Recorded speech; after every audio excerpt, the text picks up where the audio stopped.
بسم الله الرحمن الرحيم وأحسنوا إن الله يحب المحسنين.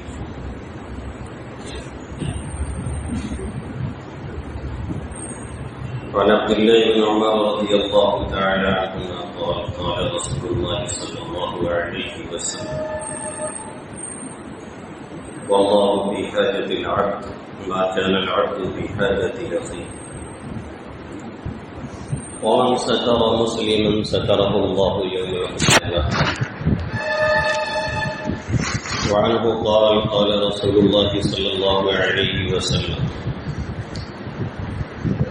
يا معشر من آمن بلسانه ولم يدخل الإيمان في قلبه لا تؤذوا المسلمين ولا تعيروهم ولا تتبعوا عوراتهم فإنه من يتبع عورة أخيه المسلم يتبع إلا عورته ومن يتبع إلا عورته يفضحه ولو كان في جوف رحمه أو قال ولو كان في جوف بيته أو كما قال عليه الصلاة والسلام.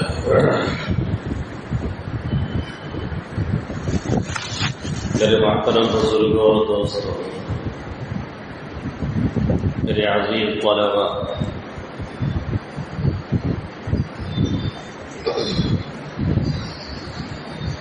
گزشتہ 2 ہفتوں سے اس حدیث پہ بات چل رہی ہے جس کے راوی حضرت عبداللہ بن عمر رضی اللہ تعالی عنہ.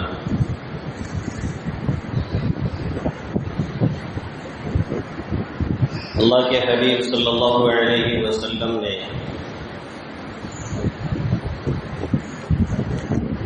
لوگوں کی خیر خواہی، لوگوں کو فائدہ پہنچانے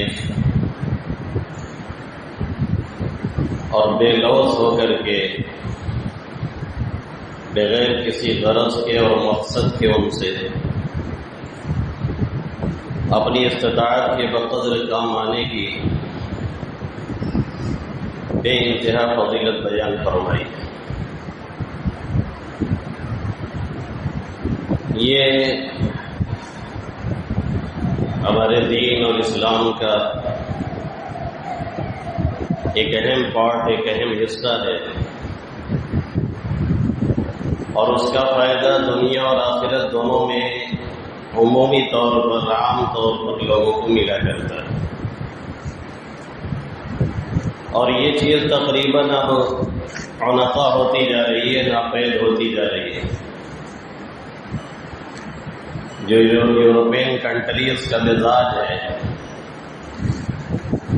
امریکہ اور یورپ کے بارے میں جو ہم اور آپ سنتے ہیں وہ ہمارے اور آپ کے یہاں بھی پیدا ہوتا جا رہا ہے.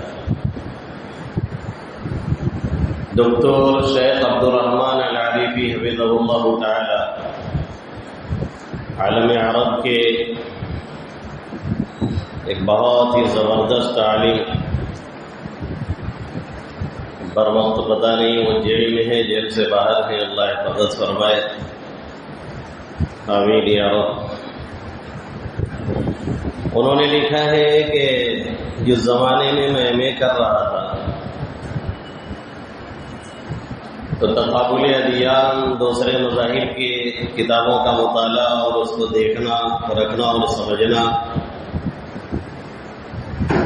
یہ میرا خاص موضوع تھا. میں نے اس میں ایک مذہب کے بارے میں پڑھا جو براجماعتی مذہب کہلاتا تھا. انہوں نے لکھا ہے کہ اس کا سیدھا سادہ مطلب یہ ہے کہ مفاد پرستی، یعنی پورے مذہب کی بنیاد اسی پر ہے کہ ہمارا 2 پیسے کا فائدہ ہے تو ہم وہ کام کریں اور نہیں ہے تو ہم نہیں کریں گے. کہنے لگے جب میں نے اس مذہب کا مطالعہ کیا اور اس کی اسٹڈی کی، میں نے اسے پڑھا، تب مجھے یہ سمجھ میں آیا کہ یورپ اور امریکہ کے بارے میں آج اس طرح کی باتیں ہمیں کیوں سننے کو ملتی ہیں. وجہ ظاہر ہے کہ بھائی ہمارا 2 پیسے کا فائدہ ہوگا، ہمیں دنیاوی کوئی فائدہ نظر آئے گا، تب ہم آپ کے کام آئیں گے اور نہیں نظر آئے گا تو پھر نہیں آئیں گے۔ اسی لیے آپ سنتے ہیں کہ باپ کا بیٹے سے سامنا ہوا تو بیٹا باپ کو نہیں دیکھ رہا ہے اور نہیں پہچان رہا ہے، باپ بیٹے کو پہچاننے سے انکار کر رہا ہے۔ بچے بچیاں بالغ ہو جاتے ہیں تو اپنے والدین کے خلاف مقدمہ دائر کر دیتے ہیں، کبھی کبھی والدین بچوں کے خلاف مقدمہ دائر کرتے ہیں۔ خود ہمارے اور آپ کے بہت سے لوگوں کے جانے مانے بلینر نہیں ٹریلینر، اس سے آگے ایلن ماسک، ان کی 18 سال کی بچی نے ان پہ مقدمہ کر رکھا ہے۔ اسے آزادی چاہیے، باپ کا سایہ نہیں چاہیے۔ یہی ہم بھی اور آپ بھی اپنے ہاں طریقہ ایجاد کرتے چلے جا رہے ہیں، جو کہ ہمارے لیے، آپ کے لیے، پورے معاشرے کے لیے، خاص کر فیملی سسٹم کے لیے انتہائی خطرناک بات ہے، انتہائی خطرناک بات ہے۔ کچھ عمر ہونے کے بعد بیٹھ کر کے رونا ہی ہے تو پھر یہ چیزیں اپنے ہاں منظور کر لیں اور گوارا کر لیں۔ جب تھوڑی سی عمر گزرتی ہے، آپ کتنے ہی اکڑ رہے ہوں، کتنے ہی بڑے توپ ہوں، کتنے ہی پیسے والے ہوں، کچھ بھی ہوں، پھر تھوڑا سا عمر ڈھلنے کے بعد پھر ضرورت اسی کی رہتی ہے کہ 2-4 لوگ آپ کے آگے پیچھے ہوں، بیٹا ہو، بیٹی ہو، خاندان کے کچھ لوگ ہوں جن سے آپ بات کر سکیں، درد دل کبھی کہہ سکیں، بیٹھ کے مسکرا سکیں، چائے پانی ساتھ میں کر سکیں۔ یہ ضرورت ہر ایک کی رہتی ہے۔ یہ ابھی تو چڑھتی جوانی ہے نا، تو یہ تو سمجھ میں آنے والی بات نہیں ہے۔ ابھی تو آدمی جو ہے کچھ اگر پیسے ایسے ہیں اور عمر کم ہے تب تو پھر بھائی خدا ہی ہاتھ میں آ گئی ہے، پھر تو خیال ہی نہیں جاتا ان باتوں کی طرف۔ تو ان کا پورا جو یہ کچا چٹا چل رہا ہے، کہنے لگے ہم کو سمجھ میں آیا کہ یہ اسی مذہب کی دین ہے جو ان کے یہاں پڑھا اور پڑھایا جاتا ہے۔ ابھی مقدمہ کیا تھا ایک خاتون نے، اپنے بیٹے کے خلاف بتایا تھا ہم نے کچھ سال پہلے امریکہ میں، کہ ہمارا بیٹا اپنے ڈاگی کو، اپنے کتے کو تو ٹائم دیتا ہے کئی گھنٹے، اور ہمیں ٹائم نہیں دیتا۔ یہ شکایت کون کر رہا ہے؟ ماں کر رہی ہے بیٹے کے خلاف۔ یہی نظام ہم لانا چاہتے ہیں اپنے یہاں نا، غور سے سنیں۔ ماں کر رہی ہے بیٹے کے خلاف، عدالت میں مقدمہ چلتا ہے اور جج یہ فیصلہ دیتا ہے کہ چونکہ بیٹا بڑا ہو چکا ہے، اب کوئی حق آپ کا بیٹے کے اوپر نہیں بنتا ہے، اب آپ اور وہ دونوں کے راہیں الگ ہیں، اور کتا چونکہ وہ لا کے پالے ہوئے ہے اس لیے اس کو وہ ٹائم دے گا، اس کے لیے اس کا حق بنتا ہے وہ ٹائم دے، لیکن آپ کے لیے کوئی حق نہیں بنتا ہے۔ ظاہر ہے کتوں کی کنٹری میں تو ایسے ہی فیصلے آنے والے، کتوں کی ججمانی میں تو کتوں ہی کے حق میں فیصلے آئیں گے، انسانوں کے حق میں تو نہیں آ سکتے۔ جب کتوں کا جج بنا دیا جائے گا اور ججمانی کتوں کی چلے گی، جانور صفت لوگ بیٹھے ہوں گے، تو وہ انسانوں کا خیال نہیں کریں گے اور انسانوں کے حق میں وہ کوئی اس طرح کی بات نہیں کریں گے۔ ماں کیس ہار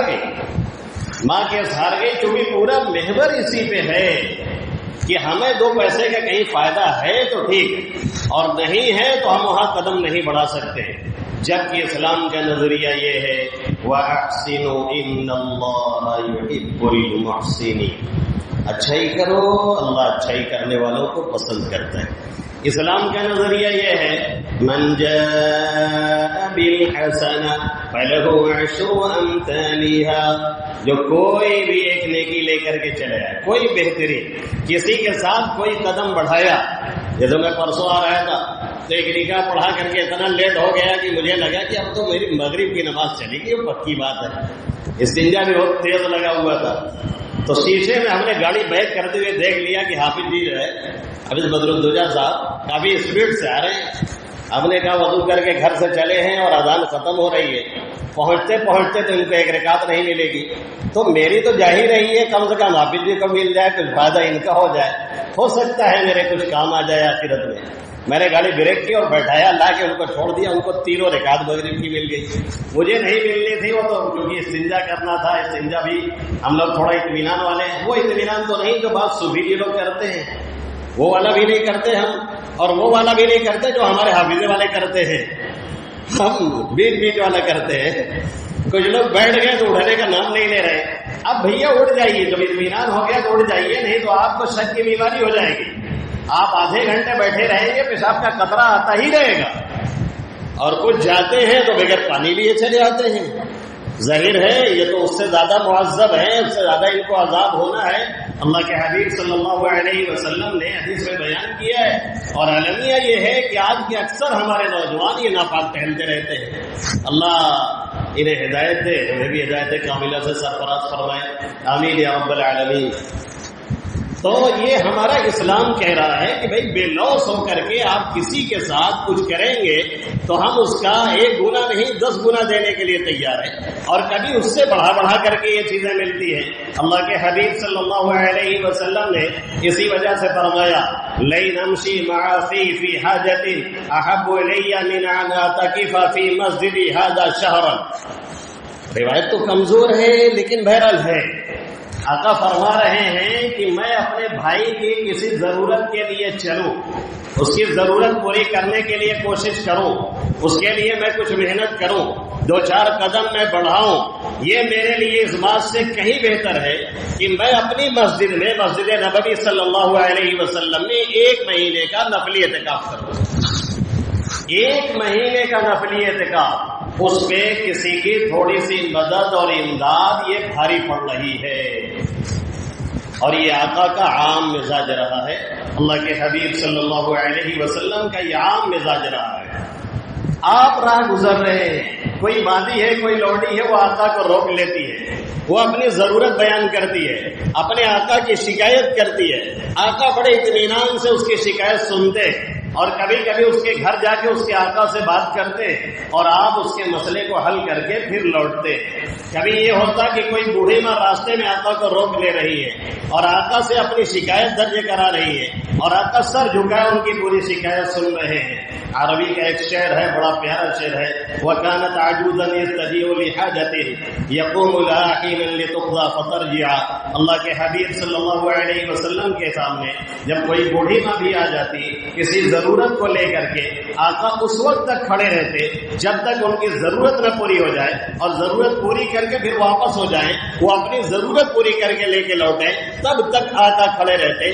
یہ سنت تو بہت ہی مشکل ہے، اچھے لوگ نہیں کر پاتے ہیں، کیونکہ کسی نے تھوڑا سا پکانا شروع کیا تو ہم بفر جاتے ہیں، اپنے ٹائم کا حوالہ دینے لگتے ہیں، کسی اور مسئلے کا ذکر کرنے لگتے ہیں. یہ آقا ہی کی صفت تھی جو لگتا ہے آقا ہی پہ ختم ہو رہی ہے. اللہ کے حبیب صلی اللہ علیہ وسلم اس کی ضرورت کے لیے کھڑے رہتے. کوئی اپنی ضرورت کے لیے گھر روک لیتا تھا، کھڑے رہتے تھے اس وقت جب تک خود ہاتھ کر چھوڑ دیتا تھا. یہ اللہ کے حبیب صلی اللہ علیہ وسلم کی عام عادت رہی ہے. مریضوں کی عیادت، مریضوں کا مرض، غم زدہ کی غمزدگی، پریشان حال کی پریشانی، مجبوروں کی مجبوری، لاچاروں کی لاچاری، کمزوروں کی کمزوری، یہ اللہ کے حبیب صلی اللہ علیہ وسلم کو پوری طرح سے پتا ہوتا تھا.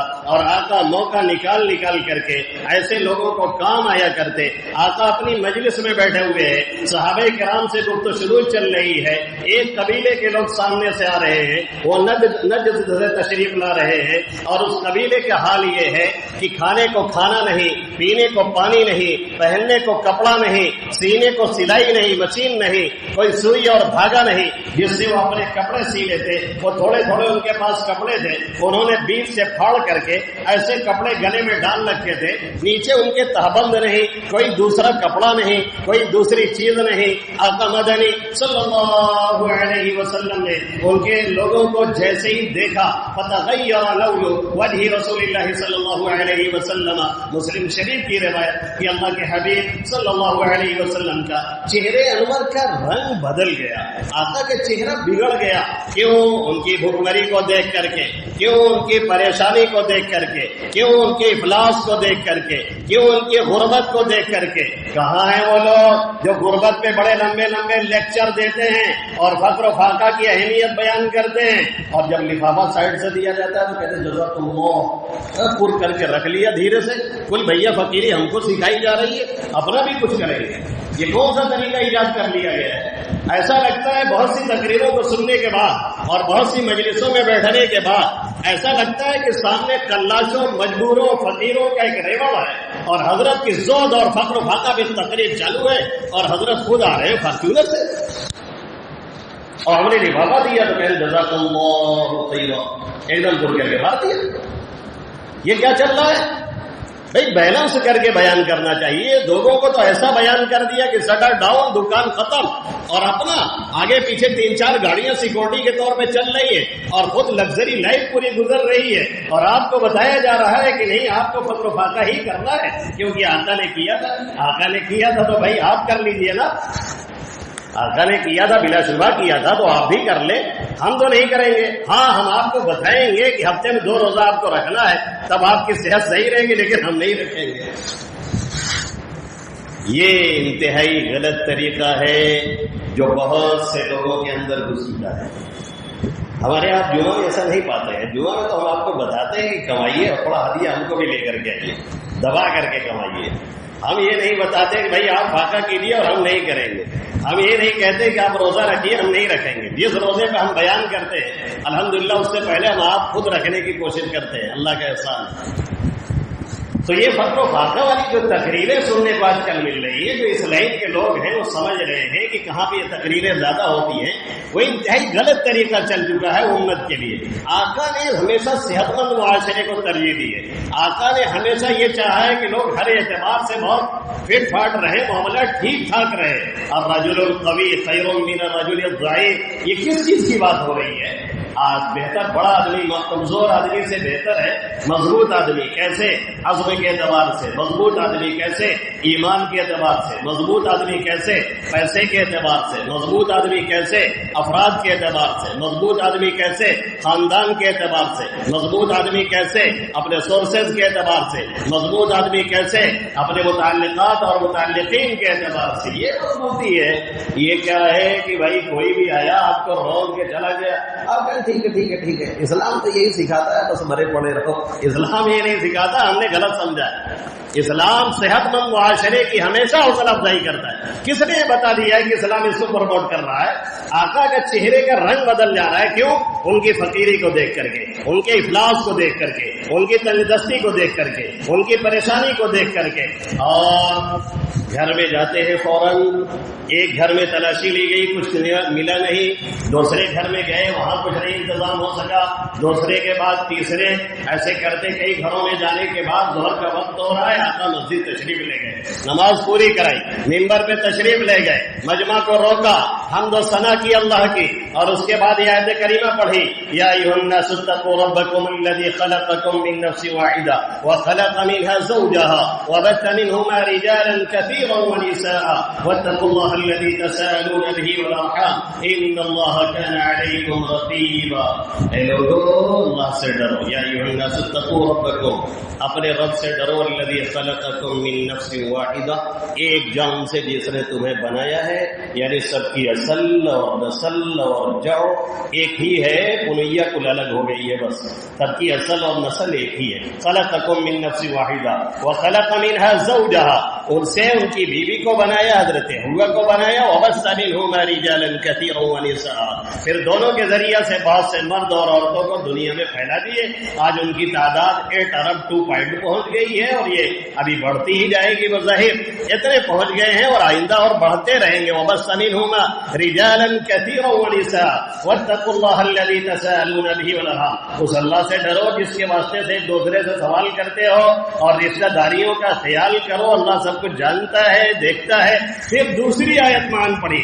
آقا نے پھر دوسری آیت کا سہارا لیا، وہ 28ویں پارے میں، جس میں اللہ فرماتا ہے، یا ایھا الناس اتقوا ربکم یا ایھا الذین آمنوا اتقوا اللہ ولتنظر نفس ما قدمت لغد. اللہ سے ڈرو اور یہ دیکھو کہ کل کے لیے تم نے کیا کیا ہے، کیا تیاریاں کی ہیں، لوگوں کے ساتھ تمہارا رویہ کیسا ہے. تمہارا لوگوں کے ساتھ معاملہ کیسا ہے؟ لوگوں کی اچھائیاں دیکھتے ہو، اس کو کرتے ہو، اس کو بڑھاوا دیتے ہو، یا برائیوں کے چکر میں رہتے ہو؟ لوگوں کے کام آتے ہو کہ نہیں آتے ہو؟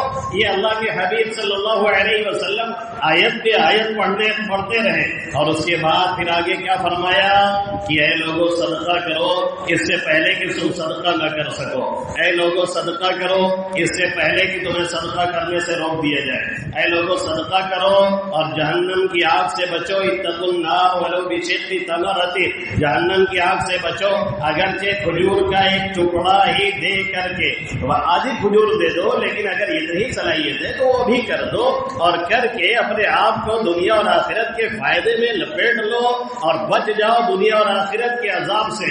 آقا کہتے رہے، ایک صحابی کھڑے ہوئے، انہوں نے کچھ تھیلیاں دی جس میں دینار یا درہم تھا، اللہ کے حبیب صلی اللہ علیہ وسلم نے ان کے اس اقدام کو سراہا، اور آقا نے فرمایا من سن سنتا حسنتا فلہ اجرها واجر من عمل بها لا ينقص من اجورهم شيء، جو کوئی نیک راستہ ایجاد کرے، نیک طریقہ ایجاد کرے اور لوگ اسے دیکھ کر کے اسے فالو کریں، اس پہ چلیں، تو سب کو اس کا اجر ملے گا، جس نے پہلے کیا تھا بعد میں کرنے والوں کو بھی اس کا اجر ملتا رہے گا، ان کے اجر میں ذرہ برابر کسی کی کمی نہیں کی جائے گی۔ اور آقا نے فرمایا من سن سنتا سیئتا فلہ وزرها ووزر من عمل بها، جو کوئی غلط راستہ طے کرے، غلط راستہ لوگوں کو دکھائے، لوگ بعد میں اس پہ چلے، کہ اس کو خود اس کا گناہ ملے گا، اور جتنے قیامت تک چلتے رہیں گے اس کا گناہ بھی اس کے سر لادا جائے گا، کسی کے گناہ میں کوئی کمی نہیں کی جائے گی۔ تھوڑا سا مال جمع ہوا تاکہ چہرے کا رنگ کھلا، اس کے بعد آپ فرماتے رہے کہ بھائی اور کچھ لائیے، اور کچھ لائیے، لوگ اپنے گھروں کو گئے، کوئی گیہوں لایا، کوئی چاول لایا، یعنی غلے آنے شروع ہوئے، کپڑے آنے شروع ہوئے، پیسے آنے شروع ہوئے، تھوڑی دیر میں ڈھیر لگ گیا، ایک طرف غلے کا اور ایک طرف کپڑے کا ڈھیر لگ گیا۔ وہی ذات گرامی جس کے چہرے کا رنگ ابھی اتر گیا تھا، وہی ذات افضل جس کے چہرے کا رنگ ابھی فک ہو گیا تھا، وہی ذات جو کھلکھلائے تو زمین آسمان بھی کھلکھلا اٹھے، وہی ذات جو مسکرائے تو پھر روشنی بجلی کی طرح سے چمک اٹھے، جس کے چہرے کا رنگ تھوڑی دیر پہلے فک ہوا تھا، اب وہی ذات ہے۔ مسلم شریف کی روایت فَتَلَأْلَأَ وَجْهُ رسول اللہ صلی اللہ علیہ وسلم، جب وہ ڈھیر جمع ہو گیا، اللہ کے حبیب صلی اللہ علیہ وسلم کے چہرے انور کھل اٹھا، وہ مدد جو لوگوں نے کی اور وہ امداد جو لوگ لے کر کے آئے اور اپنے بھائی کے سپورٹ میں کھڑے ہوئے، آقا کی اپیل پر اس کا اتنا اثر محمد عربی صلی اللہ علیہ وسلم کے چہرے انور پر کہ آقا کی رنگت جو ابھی بدلی ہوئی تھی اب چہرہ پوری طرح سے کھل گیا۔ یہ آقا کا ہمیشہ کا طریقہ رہا، اور ہم نے اس سے پہلے ہفتے میں آپ سے چیلنج کے ساتھ کہا تھا کہ پوری زندگی آقا کے اٹھا کر کے دیکھ لیجئے، صرف صلح حدیبیہ میں جب معاہدہ کا مسئلہ تھا تب آقا اپنے صحابی کے سپورٹ نہیں کر سکے، ورنہ صحابی تو چھوڑیے غیروں کے بھی آقا کام آتے، اس کے ذریعہ سے انہیں غلام بنا لیتے اور ان کے دلوں کے قریب جاتے، اور وہ قلعہ مشہور ہے الانسان عبد الاحسان، انسان یہ احسان کا بندہ ہے، جس کے ساتھ اچھائی کی جائے وہ عام طور پہ اچھائیوں کو یاد رکھتا ہے۔ زمانہ بدل گیا ہے، بگڑ گیا ہے، ہم اور آپ بگڑ گئے ہیں، اس میں اچھائی کرنے والے کی کوئی خرابی نہیں ہوتی کہ اس نے اس کے ساتھ اچھائی کیوں کی، یہ تو سامنے والے کا مزاج گڑبڑ ہے کہ ہم اس کے ساتھ اچھائی کر رہے ہیں پھر بھی وہ ہماری گردن کاٹ رہا ہے، ہم اس کے لیے ساری زندگی لگا دے رہے ہیں پھر بھی وہ کہہ رہا ہے کہ ہمارے لیے انہوں نے کبھی کچھ کیا نہیں، ہم کسی کے لیے گردن بھی اپنی کٹا دے رہے ہیں، لیکن جس کو نہیں ماننا ہے تو کہے گا کہ کٹائے تو، لیکن تو یہ ترسی کٹیے چاہت نہ رہن کٹاوے کا دن۔ اللہ فی حاجت العبد ما کان العبد فی حاجت اخیہ، اللہ بندے کے سپورٹ میں رہتا ہے جب تک بندہ اپنے بھائی کے سپورٹ میں رہتا ہے، اور ہم نے کہا کہ اگر کچھ نہیں کر سکتے تو دعاؤں میں یاد کر لیا کریں۔ اب اس سے آسان چیز کیا دی جائے، اب اس سے آسان ذریعہ کیا سمجھایا جائے؟ بہت سے لوگوں کو 2 روپیہ خرچ کرنے میں کسی پر جان نکلتی ہے، تو اس سے آسان ایک راستہ بھی تو آپ کے لیے ہے کہ کم سے کم دعاؤں میں اس کی پریشانیوں کو دور کریں، دعاؤں کے ذریعے سے اس کی پریشانی کا حل اور مداوع چاہیں، وہ بھی نہیں کر سکتے تو ہمارے اور آپ کے لیے کوئی بھی اچھی علامت نہیں ہے۔ آخری جملہ آج پھر لگتا رہ جائے گا، پورا کر لیا کیا جائے. اللہ کے حبیب صلی اللہ علیہ وسلم نے آخر میں فرمایا ومن ستر مسلما سترہ اللہ یوم القیامہ، جو کسی مسلمان کی پردہ پوشی کرے گا اللہ کل قیامت میں اس کی پردہ پوشی فرمائے گا.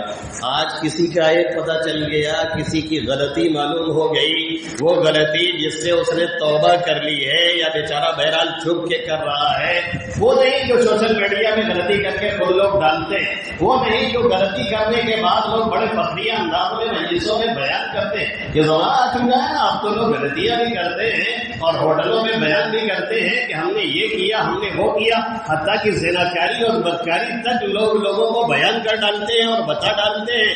یہاں وہ غلطیاں بتائی جا رہی ہیں اور ان غلطیوں کی بات ہو رہی ہے جو بیچارہ چھپ چھپا کے کیا یا ہو گئی چور، اور وہ کسی سے بھی ہو سکتی ہے، یہ مان کر کے چلے. کوئی مولوی، کوئی مولانا، کوئی مفتی، کوئی حافظی، کوئی کتب، کوئی ابدال، حتیٰ کہ حضار اور علماء نے لکھا ہے القطب یزنی کہ کبھی کبھی کتب اور ابدال سے بھی زناکاری بدکاری ہو سکتی ہے. یہ تو مخلوق ہونے کی دلیل ہے، یہ تو انسان ہونے کی دلیل ہے.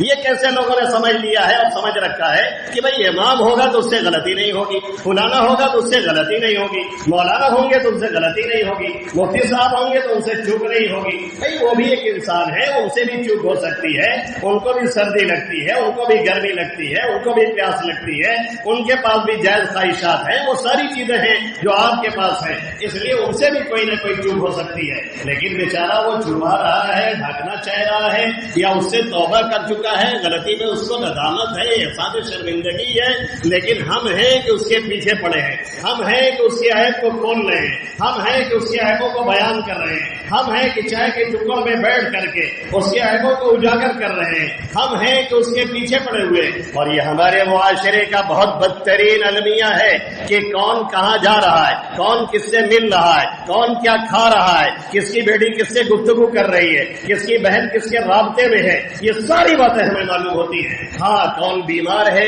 ہمارا پڑوسی یہ پتہ نہیں ہے، کون بھوکا ہے ہمارا بھائی ہمیں یہ خبر نہیں ہے، کون جیل کی سلاخوں میں پڑا ہوا ہے، کلیم صدیقی صاحب، شاہ رخ پٹھان صاحب، گلفشاں بہن صاحبہ، صفورہ صاحبہ، کتنے ایسے بے گناہ جیلوں میں سڑائے جا رہے ہیں جن کے کیسز کھلے بھی نہیں ابھی. یہ ہمیں نہیں پتا ہے، ہمیں معلوم ہی نہیں ہے. ہم تو وہ شاہ رخ کو جانتے ہیں جس نے گندگی پھیلا رکھی ہے. ہم اصل شاہ رخ جو ہیرو تھا دلی دنگے کا، جس نے ہماری بہت سی ماں اور بہنوں کی زندگیاں بچائی ہیں، اس کے بارے میں تو ہمیں خبر ہی نہیں، تو ہم ہاتھ کیوں کر اٹھائیں گے. یہ ہمارے معاشرے کا بہت بڑا المیہ ہے. کون بھوکا سویا یہ ہمیں پتہ نہیں، کون پیاسا سو گیا یہ ہمیں خبر نہیں، کس کا بچہ رات بھر ایک شیشی دودھ نہ ملنے کی وجہ سے بلکتا رہا پڑوس میں ہمیں پتہ نہیں چلا. یہ اور بات ہے کہ ہمارے بغل میں شادی میں، بیاہ میں، کسی اور تقریب میں کئی دیکھ کھانا پھینک دیا جائے گا، سڑا دیا جائے گا، برباد کر دیا جائے گا، لیکن بغل والوں کے بارے میں خبر نہیں ہوگی. اگر ہم کہہ دیں گے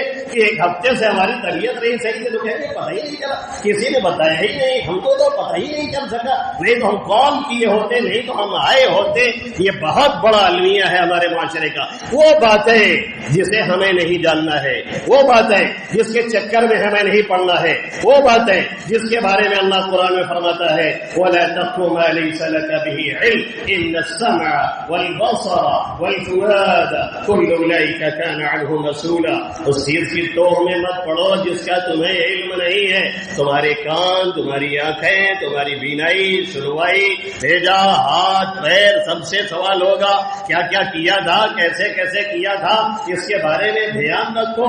لیکن ہم اور آپ تو کسی کا معمولی سے کچھ پا جاتے ہیں تو اس کے عیبوں کو اجاگر کرنے میں ذرا برابر دیر ہی نہیں لگتی ہے. چسکے لے لے کر کے ہم اور آپ بیان کرتے ہیں، اپنی مجلسوں میں اور اپنی محفلوں میں بیان کرتے چلے جاتے ہیں. اور جتنے اس ٹائپ کے ہیں جو دوسروں کی ماں پہ، بہنوں پہ، دوسروں کی بیویوں پہ الزامات لگاتے ہیں، آج نہیں کل انہیں خدا کی قسم رسوا ہونا ہے، آج نہیں کل انہیں پکڑا جانا ہے، آج نہیں کل ان کی رسوائی مقدر ہے.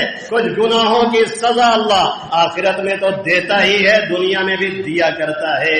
اس میں سے ایک کام یہ بھی ہے، اللہ کے حبیب صلی اللہ علیہ وسلم نے فرمایا یا معشر من آمن بلسانہ، اے وہ لوگ جو زبان سے ایمان لائے ہو ولم يدخل الایمان فی قلبہ، اور ان کے دل میں ایمان داخل نہیں ہوا ہے، یعنی حقیقت ایمان انہیں نہیں ملا ہے، چاشنی نہیں ملی ہے، وہ روحانیت جو ان کے دل و دماغ میں ایمان کی حلاوت اور لذت گھسنی اور بیٹھنی چاہیے اور حقیقت جو جاگزی ہونی چاہیے اور اترنی چاہیے وہ انہیں میسر نہیں ہے۔ ظاہری طور پہ وہ کلمہ پڑھ رہے ہیں اور اپنے ایمان اور اسلام کا اظہار کر رہے ہیں، من آمن بلسانہ ولم يدخل الایمان فی قلبہ۔ آقا فرماتے سنیں ایسے لوگ لا تؤذوا المسلمین، یہ مسلمانوں کو ایذا نہ پہنچائے، ولا تعیروہم، انہیں عار نہ دلائیں، بیچارے سے کوئی غلطی ہو گئی بھری محفل میں آپ ٹوک رہے ہیں، اسے شرمندہ کر رہے ہیں۔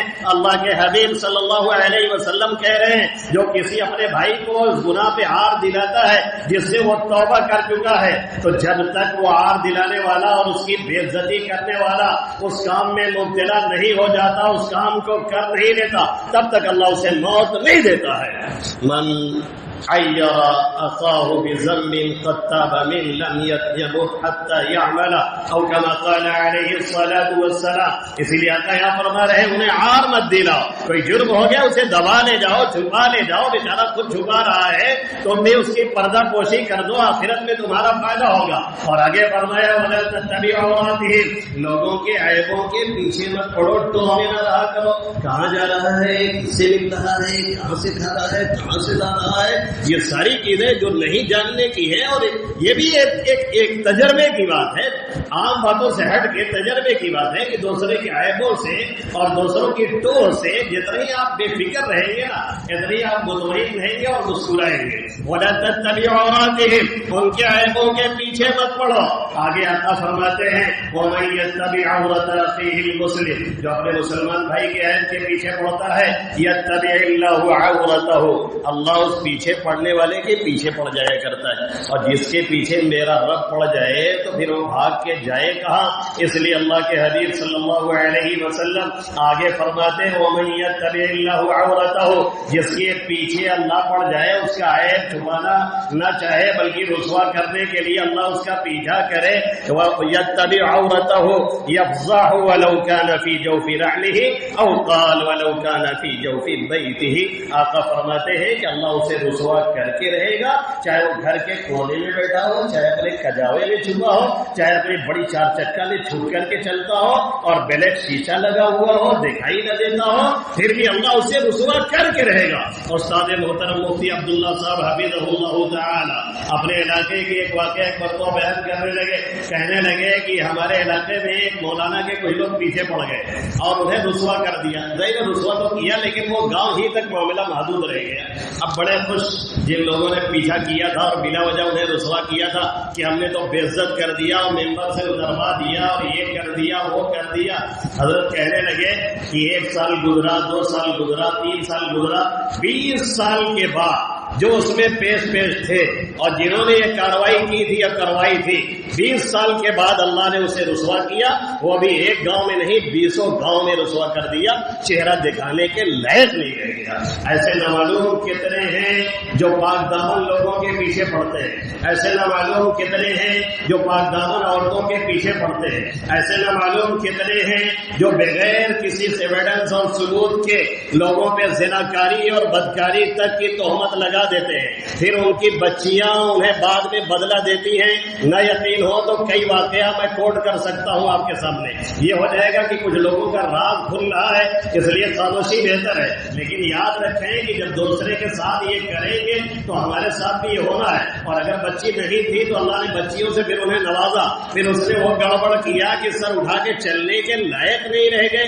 اس لیے خدا نخواستہ اگر کسی کا عیب مل رہا ہے یا دکھ رہا ہے تو ہمارا آپ کا فریضہ بنتا ہے کہ اسے دبائیں اور چھپائیں۔ ہاں کوئی اعلانیہ اس طرح کی حرکت کر رہا ہے، اپنی غلطیوں کو فیس بک اور واٹس ایپ میں باقاعدہ ڈال رہا ہے، تو پھر ہم مجرم نہیں ہیں۔ اللہ رب العزت ان چند باتوں پہ سب سے پہلے ہمیں اور آپ سبھی حضرات کو عمل کی توفیق نصیب فرمائے، آمین یا رب العالمین۔ وما علینا الا البلاغ۔